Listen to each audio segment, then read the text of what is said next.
একটা জিনিস চিন্তা করছো কি যে ইন্দোনেশিয়া, ইন্ডিয়া, তারপরে শ্রীলঙ্কার দেউলিয়ার দেশ শ্রীলঙ্কা, অপর দেশে আসতে অপর দেশ থেকে মালয়েশিয়া, সৌদি আরব, দুবাই, কাতার, কুয়েত, তারপরে যে কোনো দেশে যেতে যে টাকা লাগে ওই টাকা যদি একই টাকা যদি আমাদের বাংলাদেশে লাগতো, তাহলে বাংলাদেশের মানুষ বছরে কয়বার ছুটি লাগাইতো।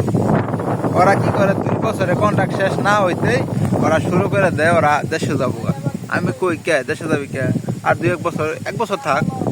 কয় না, জামগা যায় 5-7 মাস থাকবো দেশে, 5-7 মাস থেকে ঘুরে ফিরে পরে আবার দেশে বিদেশে আসবো। মানে আমি কই আর আসতে কত টাকা লাগে, ওর বেশি টাকা লাগে না, 1 মাসের বেতন লাগে ওরা আইতে। তাহলে ওরা কি 10 বছর বিদেশ করবো, ওর 1 বছর করলেই হয়, যাই আবার সুখে শান্তিতে থাইকা 1 বছর পরে আবার ব্যাক করে। এটা যদি বাংলাদেশে তো মাসে 2বার ছুটি লাগালাম বুঝলে, ছুটি কি ক্যান্সেল, 1 বছর ক্যান্সেল, আবার আইতো আবার আইতো আবার গেছে আবার আইতো। যাই হোক, আপনি পেলে কবার গেছেন?